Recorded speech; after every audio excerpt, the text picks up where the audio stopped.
রাজু ভাই, হ্যাঁ ভাই, আপনার এলাকাতে আসতে আসতে আমার একটা কথা মনে পড়লো বলেন।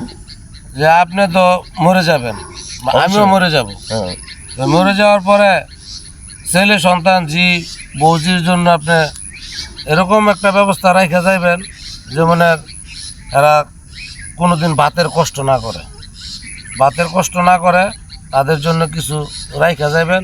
যেমন আপনি দুনিয়াতে যাওয়ার পরও যেমন এই সয় সম্পদ দিয়ে আপনার বেতনাটা বুঝলে থাকতে পারে, বুঝছেন ভাই? বুঝতে পারছি। তবে আপনার ভিতরে ভাই যেটা, আমার ভিতরে ভাই এটা না। আমার আগে বহু পুরুষ এই দুনিয়াতে এসে গেছেন এবং আসবেন। আমার আগে যারা এই দুনিয়াতে এসে গেছেন তারা এতটুকুই জানি, সকলের মুখে একটাই বাণী, ইয়া নাফসি ইয়া নাফসি ইয়া নাফসি।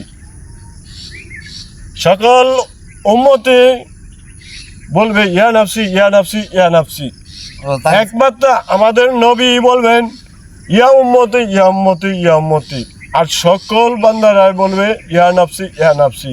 মানে আল্লাহ তুমি আমাকে বাঁচাও, তুমি আমাকে বাঁচাও, আল্লাহ তুমি আমাকে বাঁচাও। তবে ভাই আমি এখন থেকে ইয়া নাফসি করতেছি।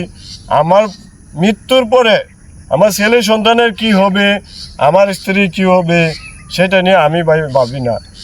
বাকিটা বাবার কাম, আল্লাহ মালিক। আমি মারা যাওয়ার পরে আমি আমার স্ত্রী এবং আমার 2 সন্তান, ওদেরকে হেফাজত রাখার মালিক হলো আল্লাহ। আমি আল্লাহর হাতে তুলে দিলাম। আল্লাহ যখন যে